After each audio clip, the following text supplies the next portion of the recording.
Hola gente, ¿cómo andan? Bueno, ganó la votación de hacerlo grabado, aquí estamos. Estoy con el croma porque, bueno, afuera está muy feo con el tema de la ausencia de luz por la lluvia. Y hoy vamos a hablar de todo, de las declaraciones de Jeffrey Suárez, del legado de Batista, de un montón de cosas. Así que, vamos a comenzar. Accepted. Connected. All systems operational. System activated. Óscar E. Castro pregunta, ¿crees que se aprovechará la llegada de Machicio Osorio a la Liga Fútbol? Bueno, hay por decirlo de alguna manera, varios matices. Primero, futbolísticamente, hay que ver cómo llegan ambos. Machís es un futbolista que te ofrece cosas que no vemos de manera común en el fútbol venezolano, como es ese jugador que pica el vacío, que es profundo. Hay que ver cómo se relaciona con los compañeros. Y yo creo que en el caso de Jordan Osorio, pensando en el Deportivo La Guaira y cómo está jugando el equipo de Tolizano, es un jugador que va a enriquecer muchísimo al juego de ese equipo. ¿Por qué? Porque desde la construcción, desde su arquero de juego, va a dar mucha ayuda con esa capacidad que tiene Osorio de encontrar siempre al compañero que está desmarcado, bien sea en corto, bien sea en largo. Ahora bien, si me preguntas en cuanto a la promoción, en cuanto al interés de la gente, en si esto va a redundar en una mayor exposición de los equipos, depende de ellos. Ahí no puedo entrar yo. No tengo ni idea que tienen planificado. Pero yo creo que futbolísticamente son buenas llegadas. Osorio además es un tipo que es menor que Machís, si no me falla la memoria. Pero a mí Machís, fíjate que en ese partido de Venezuela frente a Uruguay, yo entiendo que el momento de Machís en su club no era bueno, pero era un partido para un jugador con sus características, al igual que John Murillo, por ejemplo. ¿Por qué? Porque son jugadores rápidos, que van al vacío, que saben sacar provecho de su velocidad en la conducción de la pelota. No fueron convocados y no formaron parte. Pero yo creo que son jugadores, en el caso de Machís y Osorio, que le pueden dar cosas a este fútbol muy interesantes, sobre todo a los equipos en los que van a estar. Yo le tengo mucha fe a lo de Osorio. Utilicé la palabra fe, yo normalmente no la empleo. Porque ya el conjunto deportivo de La Guaira tiene una identidad que a mí me gusta mucho y creo que Osorio les va a dar mucha mayor profundidad en esos conceptos. Reinaldo Alejandro LG me pregunta por el fútbol olímpico y si esos campeonatos del año 24 y del año 28 del siglo pasado deberían ser considerados como campeonatos mundiales. Sí, sí lo creo. Sí lo creo porque eran precisamente los torneos en ese momento que daban mayor prestigio. Mayor prestigio. Después es cierto que se organiza la primera Copa del Mundo en el año 1930, pero si nosotros nos vamos a la historia y a lo que significaba el fútbol uruguayo, que va mucho más allá del triunfo, hay que aprender, hay que meterse mucho en la historia del fútbol uruguayo para entender la importancia y la magnitud del fútbol en aquel país. Yo creo que sí deberían ser considerados como campeonatos mundiales. No se jugaban torneos similares o de la misma magnitud, trascendencia, importancia que esos Juegos Olímpicos. Pues es un tema de la FIFA, es un tema obviamente de los uruguayos, de quienes no les gusta Uruguay y quieren decir que no, etcétera. Pero mi opinión es que sí. ¿Qué le falta a la Liga Fútbol 1 y Fútbol 2 para tener un mercado interno y externo de fichajes? Pregunta Farchacón. Bueno, son dos aristas. La primera vamos con el interno. El interno es un tema contractual. Si tú tienes futbolistas a los cuales permanentemente le haces contrato por un año, obviamente no vas a poder tener ese mercado interno. ¿Por qué se hace esto? Y los vaivenes económicos, los vaivenes sociales, influyen muchas cosas, ¿no? Pero sí debería promoverse esta práctica. Por ejemplo, si traes o tienes a tal jugador que viene de tus divisiones menores y le haces un contrato por 4 años y le colocas una cláusula, esa cláusula que obliga que si de repente llega un equipo con mayor dinero, no solamente es que tenga que pagar la cláusula, no, sino que te obliga a negociar para contratar a ese futbolista. Entonces yo sí creo que por ahí pasan los temas, hacer contratos de mayor duración, no que vaya de año a año. Esto va obviamente también relacionado con los ingresos de los equipos, porque también, ¿qué sucede? Tú contratas a un futbolista de cierto nivel y le pagas 10 bolívares por mes. Si ese futbolista tiene un buen torneo obviamente se revaloriza. Al revalorizarse, hay que ver si el equipo tiene las posibilidades de mejorarle el contrato. Ahí está un problema de los contratos a corto plazo. Entonces, si tú haces un contrato a largo plazo, no solamente tienes un mayor control de lo que le vas a pagar al jugador, pero también tienes la posibilidad de que venga Táchira, Caracas, Academia Puerto Cabello y te diga, yo quiero ese jugador. Bueno, la cláusula es tal. Es decir, si te lo quieres llevar sin negociar, son tantos. Ahora, si quieres negociar, vamos a sentarnos a negociar. Y en la parte externa, es decir, hacia el extranjero, hay un tema de representantes. Yo siempre pongo, hay un ejemplo y pido excusas por no recordar el nombre del representante argentino. Pero era aquel que en los años 90 colocó a todos los futbolistas argentinos en el Inter y la Lazio. Se me escapa el nombre, de verdad. Y en un momento dado, la Lazio quería a Martín Palermo. Ya obviamente ya había colocado a una serie de futbolistas en esos dos equipos. Y obviamente que Boca Juniors, por esa cifra, se lo iba a vender. Y aquel era Fernando algo. Aquel representante le dijo a la junta directiva de Boca, comandada por Mauricio Macri, yo no te estoy diciendo que no lo vendas, te estoy diciendo que te vengas una semana, 10 días a estar conmigo para que empieces a tener relación con esos clubes. ¿Y por qué es la relación? Porque entonces ya inmediatamente cuando el club extranjero quiere el jugador ya tiene esa manera de comunicarse con el club vendedor, etc. Falta también que los representantes y que los dueños de los equipos, sobre todo, no vendan ante la primera oferta. No vendan. Después, tener a alguien en tu club que entienda lo que son las relaciones con los clubes del extranjero. Y entenderlas no es solamente un tema económico, es eso que te hablaba de Macri, es un tema casi diplomático. A ver, si a mí me contratara, no sé, Guasdualito FC y tengo que hacer alguna gira porque, bueno, hay un par de equipos interesados en un futbolista, no voy a ir vestido así. Tienes que entender ciertas normas de la etiqueta, de la conversación, y no es fácil. Y después, obviamente, para hacia el extranjero es mejorar tu propio producto, que sea apetecible para que te vean. Hay un fútbol, por ejemplo, nosotros el fútbol paraguayo no lo vemos, pero todo el mundo que sabe que es un fútbol ordenado, que es un fútbol que produce jugadores jóvenes, que lo puedes vender a mercados más grandes o mercados medianos, pero es un fútbol ordenado. Eso es necesario para ese mercado hacia el extranjero. Después hay un sinfín de detalles adicionales que yo no manejo porque no soy directivo ni aspiro a serlo en ningún momento. Aquí venimos a una de las preguntas, a ver, que están metidas en la actualidad y que se ha discutido mucho, se ha debatido mucho, y me la hace Helio David Chique.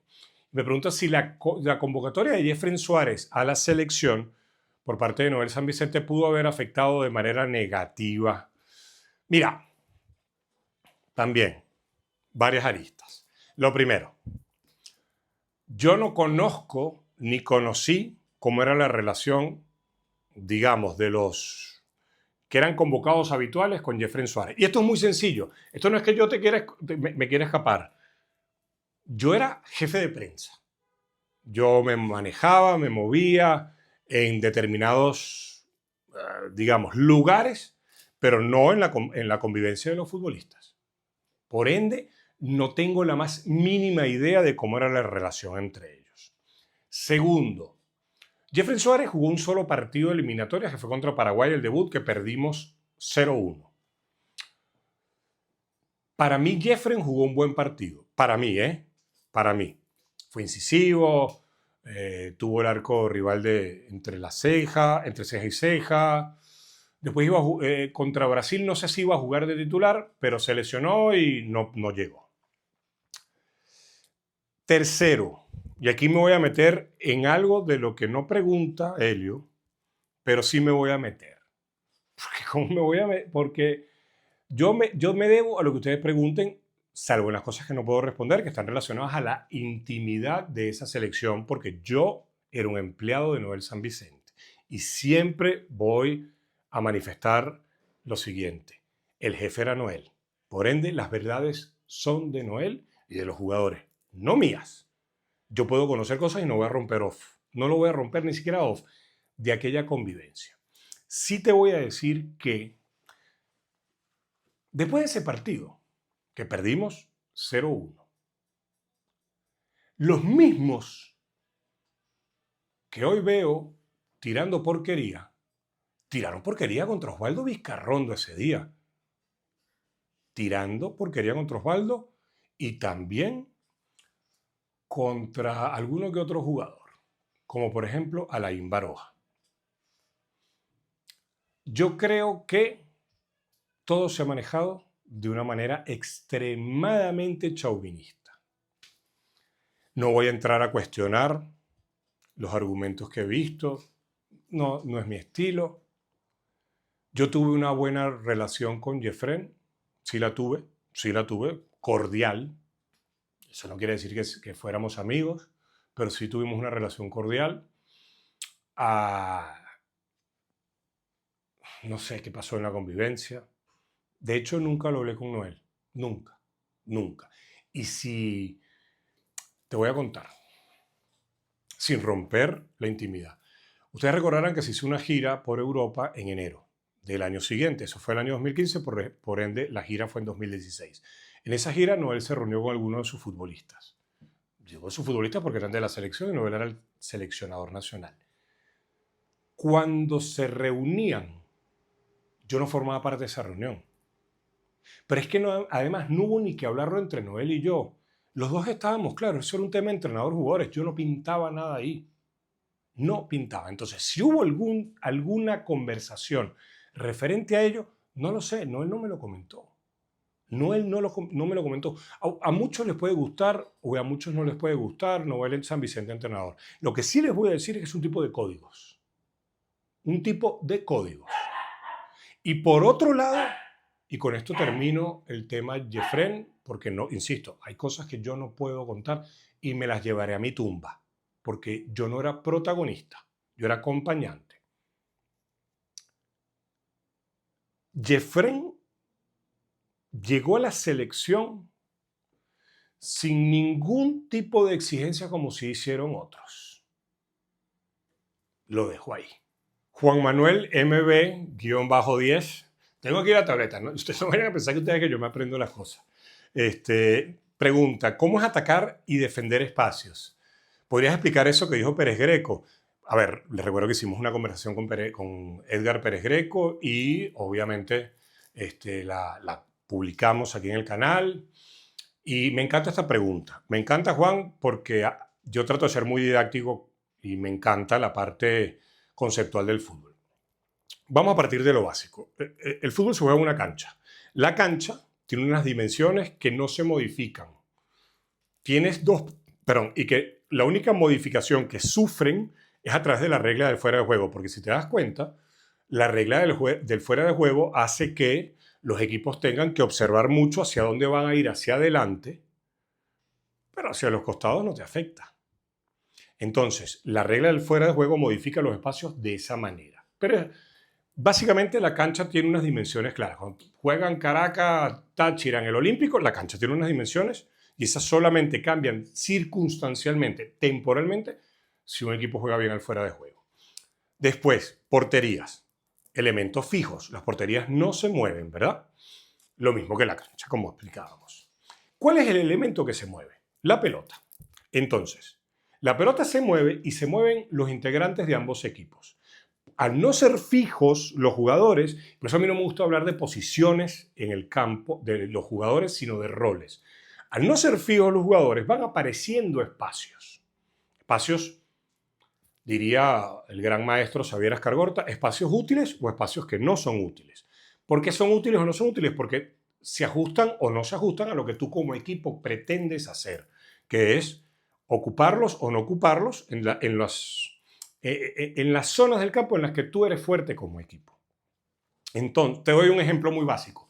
¿Te acuerdas cuando Messi y Jordi Alba jugaron en el Barcelona, que Messi siempre le tiraba ese cambio de frente a Jordi Alba y siempre aparecía y siempre se generaba una situación de peligro? Bueno, ya no estaba Dani Alves. Por ende, Messi generó esa sociedad con Jordi Alba y generaban atacar un espacio. Pero para que ese espacio lo pudiera atacar Jordi Alba libre de marca, el equipo tenía que hacer una serie de movimientos, mover al rival,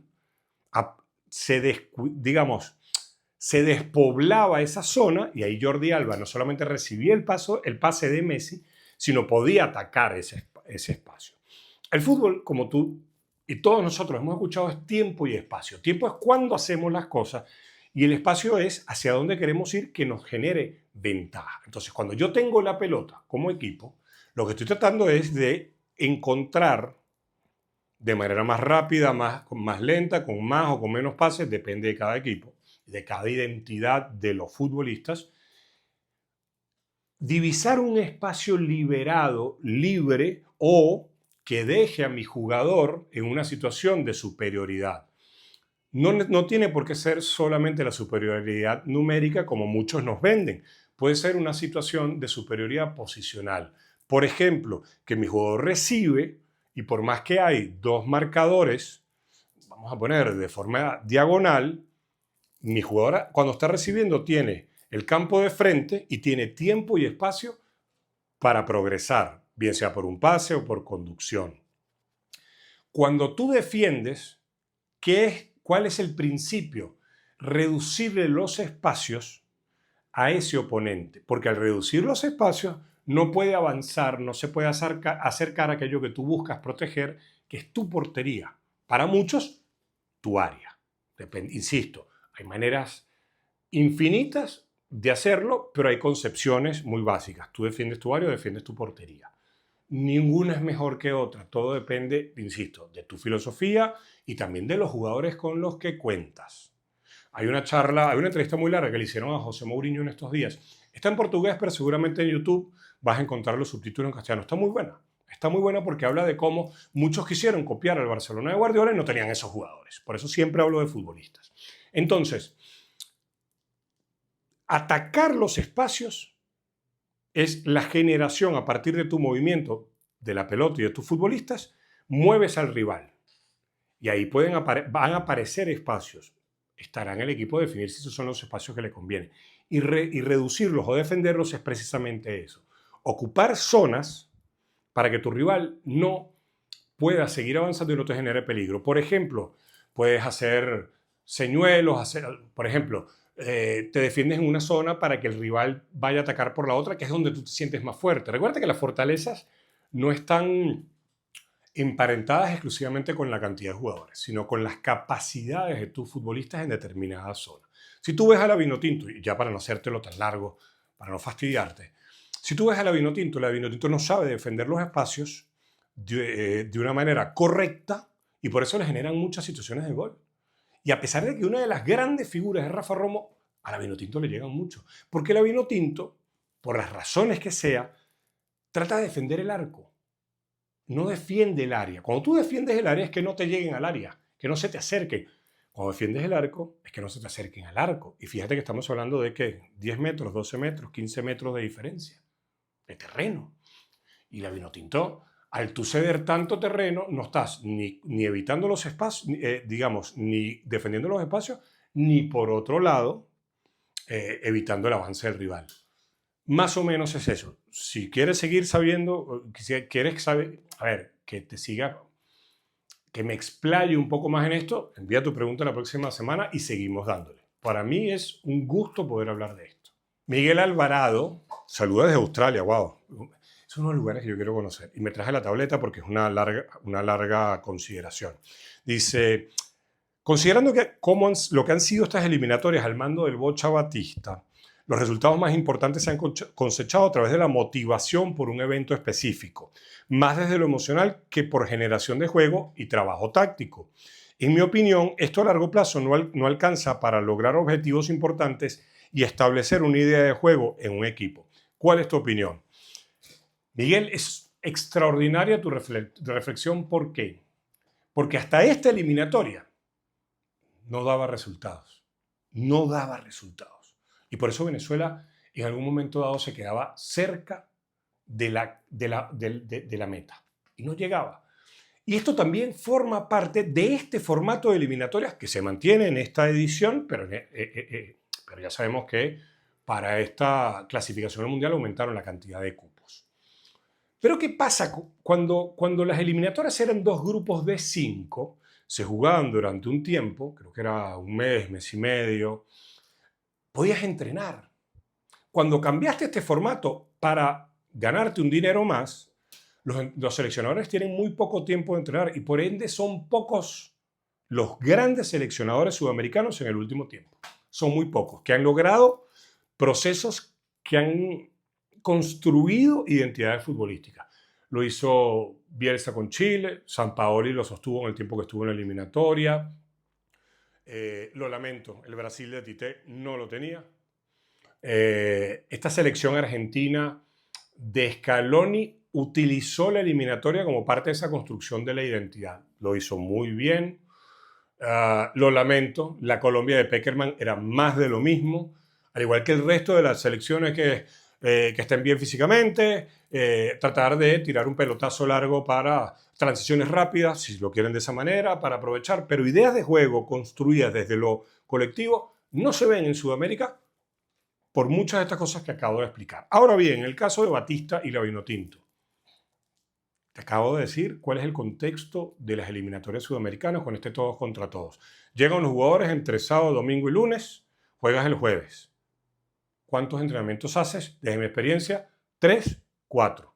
Uno de ellos es más regenerativo que otra cosa. Pelota parada, charla, video. Juegas el jueves. Esa noche o al día siguiente, entrenamiento fuerte puede ser para los que no jugaron, regenerativo para los que jugaron. Viernes puede que viajes, o viajes el sábado, haces entrenamiento. No tienes gran cosa. Termina la doble jornada, te fuiste, o se van cada jugador a sus clubes, al mes vuelven, pero después pasan 6 meses sin jugar juntos. Entonces, futbolísticamente es muy poco lo que pueden dar. A mí, yo lo que lamento en el caso de Batista no es el tema de la identidad de juego, porque te estoy dando las razones por las cuales es muy difícil en la eliminatoria sudamericana y porque además para mí Batista puede ser un buen entrenador. Yo no voy a poner nunca en tela de juicio el conocimiento de alguien que cumple una función que yo no estoy capacitado, porque la capacitación no es solamente no haber estudiado, sino además haberla ejercido. Pero yo no voy a poner a Batista al nivel de entrenadores de los que te acabo de mencionar. No puedo, con todo el respeto, con todo el respeto, pero Sampaoli es un tipo que hizo proceso en clubes en Chile, que fue muy admirado. Su selección chilena jugó muy bien al fútbol en el Mundial, en la Copa América, más allá de algunas cosas en la Copa América con las que yo no estoy de acuerdo. Yo vi su Marsella en Francia y jugaba muy bien al fútbol, etc. Bielsa, ni hablar. Scaloni, ni hablar, pero esos son tipos que están en un nivel muy alto, muy alto. A mí me gustaba Sampaoli para Venezuela, Me gustaba mucho porque Sampaoli te iba a construir algo así, como lo que tú estás mencionando. Pero te insisto, ¿por qué Páez lo pudo hacer? Porque Páez, en ese momento, muchos de sus futbolistas estaban en Venezuela. Páez tenía una idea muy clara, muy desarrollada y tenía muchos jugadores aquí. Pudo hacer módulos, pudo hacer entrenamientos. Después es muy difícil. Y muchos de los entrenadores, que yo considero que son muy buenos entrenadores en Sudamérica, se escudan detrás de la excusa de que no hay tiempo para hacerlo. Pero sí lo pueden hacer otros. Por ejemplo, veamos a Alfaro. Alfaro en Paraguay está haciendo un trabajo indiscutible. Indiscutible. Pero fíjate que Alfaro no inventó gran cosa en Paraguay, más bien ordenó lo que antes había sido un desorden. Eso tiene un mérito extraordinario. Mi Alfaro me parece un entrenador, iba a decir una grosería, pero me parece fantástico. Me parece fantástico. Pero que tú veas que Alfaro haya hecho algo distinto a lo que Paraguay era históricamente, no. Si tú me preguntas, ¿Alfaro en Venezuela? También me parecería un gran candidato. Gran candidato. Alfaro conoce el fútbol sudamericano como mucha gente no se imagina. Sobre todo en Argentina, que lo trataron muy mal en algunos clubes Alfaro. No le fue del todo bien, es cierto, pero tú no puedes poner en tela de juicio el conocimiento. Yo jamás voy a decir que Batista no tiene conocimiento. Jamás. Sería un acto de soberbia. No lo voy a hacer. Sin embargo, sí creo que el proceso, y a mí es lo que me duele, no ha dejado un heredero de Salomón Rondón. Y se podía haber trabajado. No se hizo, no conozco las razones. Me encantaría poder preguntarlo. Creo que no me lo van a permitir. Pero bueno. Pero tu reflexión me encanta porque lastimosamente nosotros por querer ir a un mundial estamos dispuestos a sacrificar muchas cosas. Juber José me pregunta si no creo que hay demasiados equipos en Caracas. Demasiados, Juber. Demasiados. Pero quiero hacer un matiz. No porque en Caracas no haya cultura futbolística como se dice, Si ustedes buscan la entrevista, la conversación que yo tuve con Juan Domingo Tolizano hace, no sé, fue hace un año casi. Juan Domingo es de Táchira. Y él dice en esa conversación que él está impresionado de la cantidad de equipos infantiles, juveniles, ligas que hay en Caracas. El tema es en el profesional. Si no tenemos estadios para eso. Mira como ya en el Olímpico, a La Guaira, Caracas, que intentan construir un juego asociado, con un juego en corto, mira como la pelota ya les empieza a picar mal. Y esto no tiene nada que ver, esto no va en contra de quienes están encargados del mantenimiento del Olímpico. Esto es una descripción de que un campo no puede permanentemente estar recibiendo partidos y partidos y partidos porque lo sufre. ¿Por qué el Real Madrid? ¿Por qué el Barcelona? ¿Por qué la Juventus? ¿Por qué el Manchester City, el Manchester United, el Chelsea? Sus campos son una alfombra de billar y todos podemos ir a la tecnología y al dinero invertido. Sí, pero como máximo, cuando les toca un partido de Copa Europea, de local, y el fin de semana les toca de local, como máximo esa semana tienen 2 partidos ahí. Y aquí eso no pasa en esta ciudad. Fue una exageración y es uno de los grandes debes de la Copa América de Venezuela 2007 fue ese. No me voy a extender porque no se hizo el estadio. No me voy a extender, simplemente diré que no les dio la gana a quienes eran los responsables. Bueno, Caracas tiene demasiados equipos en primera división para 2 estadios. Jesús Eduardo Villamizar me pregunta si no me gusta Sampaoli o Careca para la época, para el momento post-Batista. Sampaoli sí, Gareca, perdón, no. Gareca clasificó el Mundial con Perú. Eso es un logro extraordinario. No olvidemos la cantidad de tiempo que tenía Perú, que fue una selección admirada, sin llegar a un Mundial. ¿Y qué dejó Gareca? Porque la segunda eliminatoria, otra vez los mismos veteranos. No me gustan los entrenadores así. Por eso me encantó el trabajo que hizo Alfaro, ¿saben dónde? En Ecuador. Yo sé que ahorita estamos con Alfaro de Paraguay, pero a mí me encantó. Sampaoli me encantaba cuando se supuso, se habló. Me encanta si fuera una opción. No sé si la es. Debo aclararlo, no tengo la más mínima idea. Pero yo creo que el zurdo, y esto lo he hablado con amigos que lo conocen más que yo lo conocí un par de días, 3 días en Marsella, conmigo muy bien, pero 3 días no sirve para establecer una opinión importante, pero a mí es un técnico que me hubiese encantado en la Vinotinto. ¿Por qué no llegó a la Vinotinto? Un día me voy a animar, pero hoy no. Pero sí me encantaría Sampaoli. No me gusta Gareca, me parece un técnico sobrevalorado y con mucha prensa favorable, demasiada prensa favorable. No la tuvo en Perú, obviamente, ¿no? Pero demasiada prensa favorable y no es un técnico que a mí me... Es, por ejemplo, el buen Miguel Ángel Russo, que hoy en día está con un tema de salud, pero el buen Miguel Russo en cuanto a condiciones físicas tampoco me pareció un técnico del alto nivel como el que yo creo que tiene que venir después de Batista. Y me olvidaba esta pregunta de Jesús Eduardo. La selección no tiene amistosos para octubre y noviembre. ¿Qué pasará si no clasifica en septiembre? Bueno, la verdad es que recuerda que los amistosos no los anuncian ahorita. No los van a anunciar. Si Venezuela clasifica para el repechaje, obviamente va a tener amistosos. ¿Contra quién? No tengo la más mínima idea. Pero sí los va a tener. Pero no te los van a anunciar con tanto tiempo de anticipación. Pero Venezuela, si llega al repechaje, seguramente los va a tener. Si no llega al repechaje, no tengo ni idea, pero no llegar al repechaje en las condiciones actuales sería una catástrofe. Priscila me pregunta, por algunas de tus historias, ¿tienes estudios en filosofía o es un hobby en lectura? No tengo, Priscila, estudios formales en filosofía. No los tengo. La filosofía es algo que a mí me ha cautivado desde que tenía 13 años. Y te voy a decir por qué sé que era de los 13 años. Cuando yo tenía 13 años, se estrenó la película de Doors de Oliver Stone, que versaba sobre la figura de Jim Morrison. Por eso esa película a mí no me gusta. Mira que a mí me gusta Oliver Stone. Pero había mucho del personaje de Jim Morrison que a mí me cautivó en esa época, que me hizo estudiarlo y encontrarme con el primer filósofo al que yo me senté a leer en esa época de mi vida, a los 13 años, que era Friedrich Nietzsche. Para mí, uno de mis filósofos de cabecera. Me encanta leer de filosofía y voy a cometer una imprudencia. Me encanta estudiar filosofía. ¿A qué llamo yo a estudiar filosofía? Por ejemplo, si yo me leo una novela, es una novela que me la leo de pasada. Si yo me estoy sentando a leer un libro de filosofía, puede que lea 12 páginas y detenga la lectura y ahí me siente a escribir. Cosas que no comparto, cosas que me inspira lo que estoy leyendo.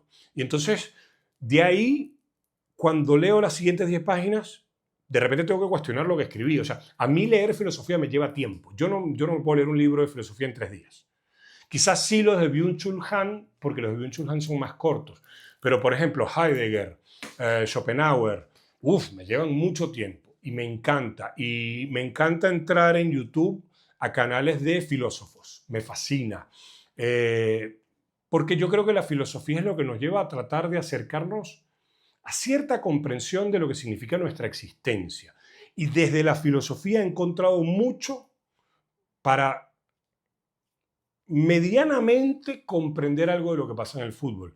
Por ejemplo, con el tema del tiempo, Heidegger, el ser y el tiempo, el arte y el espacio, de Byung-Chul Han, para entender mucho de lo que somos hoy en día, nuestra especie, esta sociedad actual, de Nietzsche, para precisamente, por ejemplo, en el superhombre de Nietzsche hay mucho que yo veo en el fútbol. Sí, me encanta la filosofía. No tengo estudios formales, lo vuelvo a aclarar, pero es algo que a mí me consume y porque además cada vez que leo cosas me doy cuenta lo lejos que estoy de poder aprender y de poder comprender, pero es algo que a mí, me encanta y me consume. Además, es un momento del día que a mí me encanta, ¿sabes por qué? Porque me encierro, pongo determinada música, por ejemplo, pongo Max Richter, o pongo determinados discos de jazz, o pongo Beethoven, Mozart, Tchaikovsky, Vivaldi, y entonces es todo como me construye un mundo en el cual no entra ninguna interrupción. Por eso, me fascina, me fascina. Óscar G14 me pregunta algo que, esta me encanta. ¿Qué tan importante crees que es Sergio Busquets en la historia de su posición? Para mí fue el mejor que yo vi. Para mí fue el mejor que yo vi. Incluso mejor que Fernando Redondo. Y yo creo que Riquelme cometió un error cuando él ha declarado sobre Busquets. No hay un solo Busquets. Porque tú ves a Toni Kroos, y Toni Kroos no era un fenómeno también. Hacía cosas distintas a Busquets, tú ves, por ejemplo, lo que te hace Vitinha en el Paris Saint-Germain. ¿Acaso qué? Lo que pasa es que el fútbol cambió. Los que tienen mi edad o mayores, escuchábamos siempre el 10. Eso cambió. Hoy en día, pudiéramos decir que la piedra angular del fútbol es ese volante central que recupera, juega, se posiciona bien, que ordena mucho, que puede tener un pase-gol, pero también sabe darle pases en ventaja, en situación ventajosa a sus compañeros, etc. Yo Busquets fue el mejor que vi. Creo que es apreciado por los conocedores del fútbol como un tipo que cambió un paradigma. Pero te voy a contar, no voy a dar el personaje. Una vez en una charla, uno de mis ídolos, cuando yo tenía cierta juventud, hoy en día tengo otra, a alguien le dije, tenía un ídolo que jugaba en esa posición, para mí era un fenómeno. Creo que en las transmisiones venezolanas nos llamaban el ventilador. y yo le dije, a ti todo el mundo te mira como entrenador, pero para mí eras mejor jugador. Por supuesto me puse una cara, pero sí, además que para mí es un rol que me fascina. A mí me encantan los mediocampistas y los extremos, me dicen mucho de los equipos. Y Busquets fue el número 1. Y después tuve un amigo que lo entrenó en el Inter de Miami y un día le pregunté, quiero preguntarte algo del equipo, y él pensó que le iba a preguntar por Messi. Le dije, no, yo quiero preguntarte por Busquets. Y me dijo, no, es otro. Hoy en día el físico ya no es el mismo y por ende llega tarde. Busquets no era un tipo que corría más rápido que nadie, pero era un tipo que desde la inteligencia podía posicionarse o se posicionaba. Pero hoy en día, obviamente, como cualquier veterano, le cuesta todo más. Pero no, yo no vi Y cuando lo vi entrenar, cuando yo vi entrenar al Barcelona, las ocasiones que los vi entrenar, hubo dos futbolistas que a mí me dejaron sin palabras, Busquets y Andrés Iniesta. Messi es lo espectacular que todos hemos escuchado y hemos visto, pero a mí Busquets e Iniesta me taparon, limitaron cualquier posibilidad de yo expresar lo que me parecía.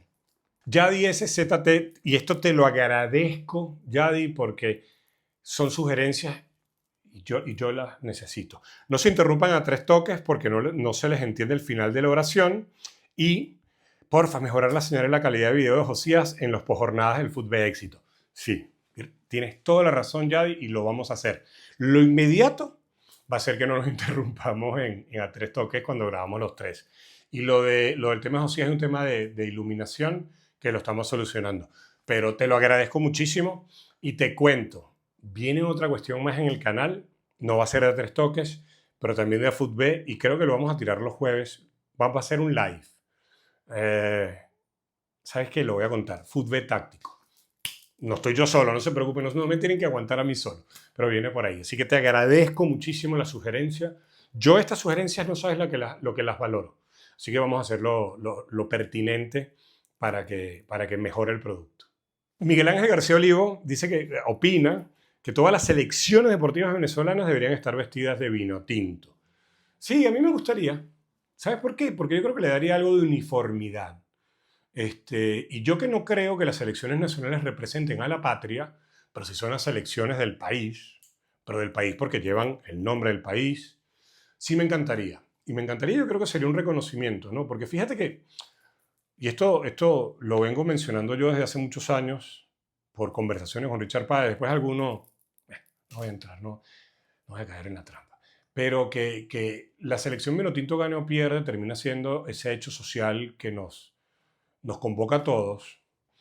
Fíjate que yo viví la primera etapa internacional del baloncesto venezolano, ¿no? Con Trotamundos de Carabobo ganando Sudamericanos de Clubes, después la selección ganando en Valencia el Sudamericano, después quedando segunda en el Preolímpico de Portland, llegando a los Juegos Olímpicos de Barcelona. Es decir, esa primera gran etapa. Pero lo que se vio con la Vinotinto de fútbol es diferente en cuanto a que se sostiene en el tiempo. Porque después el básquet a nivel de clubes siempre ha sido importante, de equipo. Pero en la selección después había fastidio, no se ganaba. Después con el Che García, obviamente se hicieron cosas extraordinarias también y se ganaron cosas. Pero lo que terminó de unirnos fue la Vinotinto de fútbol. Y yo creo que me encantaría ver a las selecciones todas con Vinotinto. Pero recordemos que eso no tiene que ver con una elección, sino también temas del Comité Olímpico, etc. Pero ojalá que se pudiera. Johnny Rodríguez 535, ¿te acuerdas cuando le ganamos a Colombia en la Copa América 2015? Asumo que cuéntanos cómo fue tu experiencia. Yo no estaba en la selección todavía. Las conversaciones estaban dadas, pero yo no había llegado a la selección. Te cuento. Antes de esa Copa América yo tenía un viaje de trabajo a España, en Barcelona, Madrid. Me agarré unos días y me fui al País Vasco, me fui a Roma.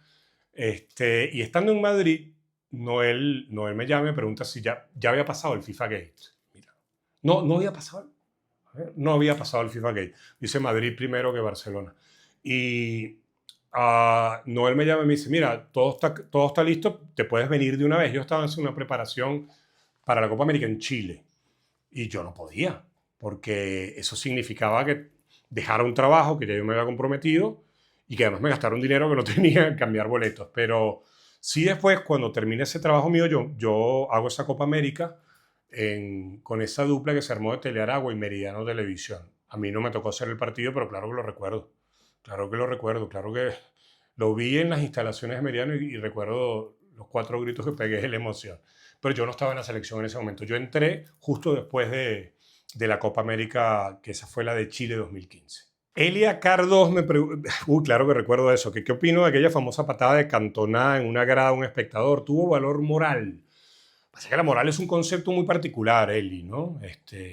Nos habla de usos y costumbres que hemos aceptado como propias y que permiten una convivencia, pero la moral y la ley son dos cosas diferentes, eso tú lo sabes. Yo no sé si tuvo valor moral, no sé si la tuvo. Sí creo que hay un momento en el que el espectador de fútbol confundió el derecho que le da comprar una entrada. Y esto es muy viejo, ¿no? Esto es muy viejo. Hay que ir por ejemplo, si nosotros nos vamos a los relatos del fútbol argentino en los años 60 ya venía pasando, ¿no? Pero moral no tuvo. Y creo que tampoco hubo una gran enseñanza. No porque yo no voy a ser aquí una especie de moralista y decir que estuvo mal Cantona, porque yo no estuve en la piel de Cantona cuando pasó eso. Entonces yo no voy a juzgar a Cantona. No lo voy a hacer, que lo juzguen los organismos competentes. Yo lo que creo es que Cantona tuvo una reacción propia de quien se harta. Pero fíjate que en las canchas te siguen insultando y te siguen pasando cosas y sigue habiendo violencia. Entonces no creo que haya habido ningún tipo de aprendizaje. Valor moral no me atrevo yo a decir que lo haya tenido. Que no me atrevo, Eli. Te digo la verdad. No sé si sigues mucho el canal, pero tú sabes que yo de lo que no puedo tener una certeza, prefiero no venderles a ustedes humo, ¿no? Pero sí lo recuerdo perfecto. Cantona es un futbolista que yo admiré mucho. Me parece un futbolista extraordinario. Yo no soy fanático del Manchester United, pero obviamente a Cantona lo seguía. Y además compartimos obsesión por los Stone Roses. Así que vete por ahí, imagina que me cae buenísimo Cantona. Pero las consecuencias de aquel acto no te puedo decir qué tipo de... hacia dónde hayan ido. No tengo esa capacidad, no la tengo. Me hubiera encantado que hubiese sido aprendizaje no tanto para los futbolistas, sino para los hinchas. Pero como tú eres seguidor de fútbol y de fútbol de cualquier parte del mundo, te habrás dado cuenta que un hecho más del cual no aprendimos. Leo Sevilla Now. Saludos de Colombia. Ahora que hay muchas cuentas en Instagram que hacen micros informativos del fútbol venezolano, ¿sigues algunas en particular? ¿Qué les recomendarías a estos chamos? Bueno, Leo, yo sigo más que todo de YouTube. Yo soy mucho más de YouTube, por ejemplo, y lo digo en cualquier ocasión que me lo pregunten y se los he dicho a ellos. Admiro mucho el trabajo que hacen estos chamos, digo chamos, son menores que yo, no, del mundo es un balón. De hecho, me encontré a Carlos Quintero el otro día, cuando nosotros fuimos a hacer la entrevista a Pérez Greco. Él estaba ahí haciendo una entrevista a Roberto Rosales. Y yo creo que este estilo de medios alternativos tiene una gran ventaja sobre los medios tradicionales. Y es que ni yo soy competencia para ellos, ni ellos son competencia para mí. Tenemos buena relación, no nos tiramos en contra. Me encanta la dedicación, me encanta cómo se han ido costeando sus viajes, construyendo su plataforma. Los admiro. Los admiro. Consejo, no soy quien para darlo. No soy quien para darlo. Porque además, así, vamos a suponer que mi canal, este canal, fuera de esos como por ejemplo, los youtubers argentinos, no sé, Pablo Carroza, que cada video mío tuviera 150.000, 200 views. Que eso derivaría en establecer que ese es el éxito, ¿no? Igual, ¿quién soy yo para darles consejo? Yo cuando doy clase en la universidad es distinto. Pero yo no les puedo, la única recomendación que les puedo dar es: el camino es largo, sigan, manténganse, háganlo porque les guste y listo. Son las únicas recomendaciones que yo puedo dar. De resto, háganlo. Yo a mis alumnos en las universidades siempre se los digo. Hoy en día tenemos un teléfono y puedes hacer las cosas y no tienes que esperar que te busque un medio de comunicación. Tú eres tu propio medio de comunicación. Así que háganlo. Es la única recomendación. A mí no me gusta. A mí hay gente que me envía cosas. Mira, hice este video. ¿Qué me recomiendas? Y yo desde lo positivo tratando de recomendarles cosas. Pero yo no voy a cuestionar eso. No voy a cuestionarlo nunca. Nunca. De verdad. Por eso mis recomendaciones parecen ser genéricas, pero no lo son. No lo son. Bien, llegamos al final. Lo hicimos grabado porque ustedes decidieron. La semana que viene voy a volver a poner la encuesta para ver si quieren que lo hagamos en live o si quieren que lo hagamos grabado. Y ya que lo tiré, bueno, estamos armando una propuesta con alguien más para hacer los jueves unos live que se llame así como Fútbol Táctico. No les cuento más, va a ser una sorpresa. Gracias por estar, gracias por suscribirse, por mandar sus opiniones, sus preguntas, sus sugerencias, sus recomendaciones. A mí me encanta, de verdad me encanta esta dinámica. Y ustedes siguen participando y para mí es un lujo y un honor que sigan participando. Mañana, a 3 toques en vivo. La jornada termina el lunes, pero nosotros vamos a tratar de sostener el horario.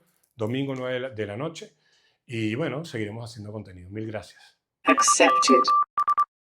Connected. All systems operational. System activated.